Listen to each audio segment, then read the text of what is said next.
एक बार की बात है, सास बहू की जोड़ी एक दूसरे को कोसते हुए हवा में उड़ते हुए कहीं जा रही थी। मेरी किस्मत तो तुम्हारी वजह से फूटी है।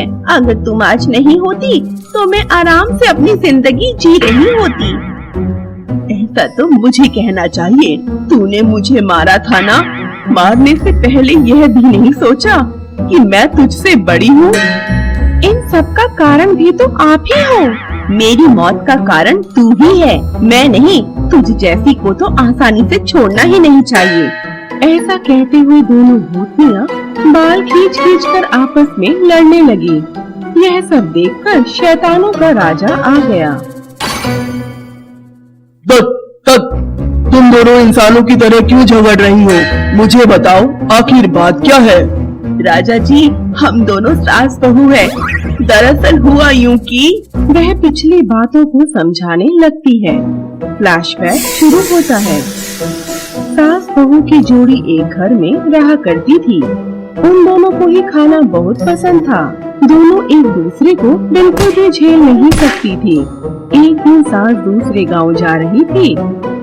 सुन बहू, मैं पड़ोस वाले गांव जा रही हूँ। 2 दिन में वापस आ जाऊंगी। जब तक मैं यहाँ नहीं हूँ, संभाल कर रही हो। पता चले कि अपनी मनमानी कर रही है।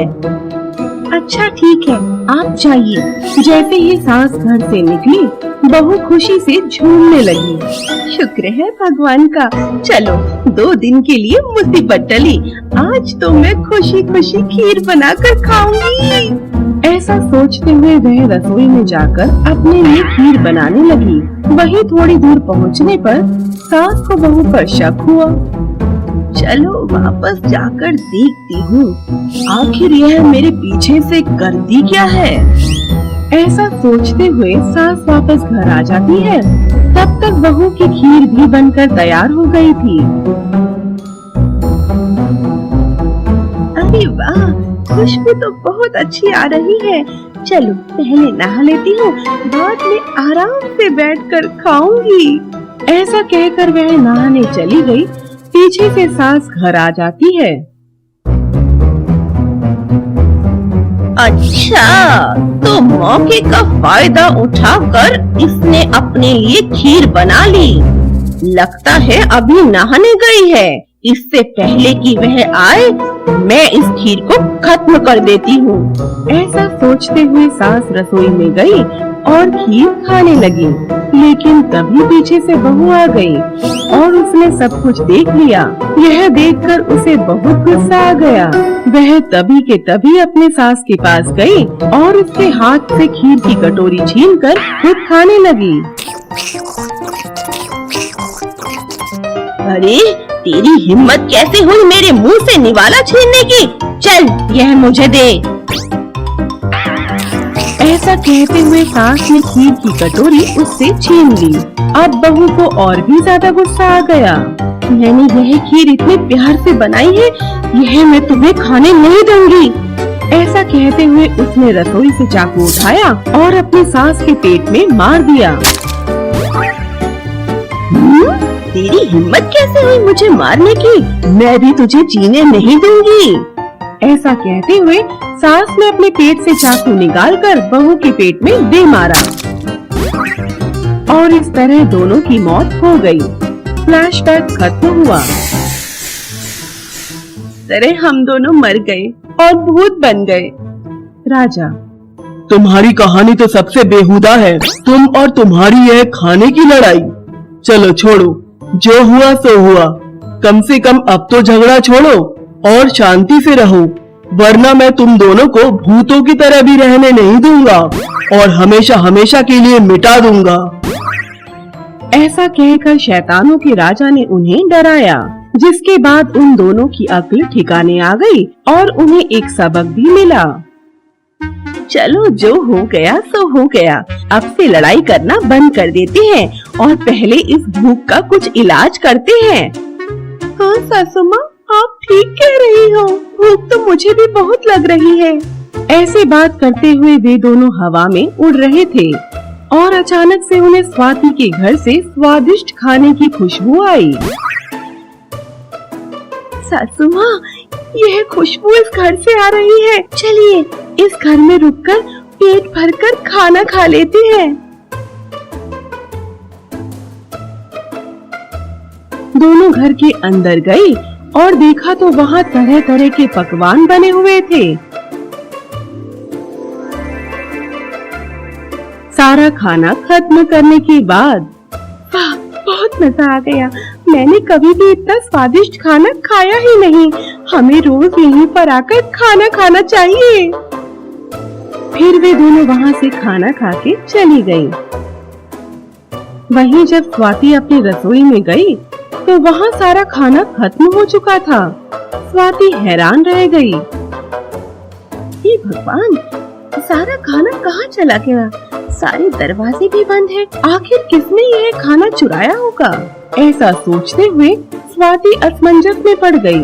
अगले दिन भी दोनों भूतनियाँ स्वाति के घर आई और फिर से पूरा खाना खाकर चली गयी। फिर से खाना खत्म देखकर स्वाति घबरा गई। स्वाति, ओ नहीं, इस घर में कुछ तो गड़बड़ है। मुझे इस बारे में पता करना ही पड़ेगा। ऐसा सोचते हुए अगले दिन स्वाति ने खाना बनाने की बजाय आटा उबालकर एक चिपचिपा घोल बना दिया और कटोरियों में भरकर रख दिया, जिससे कि जब भी उसे कोई खाने की कोशिश करे तो उसके हाथ उसी में चिपक जाए।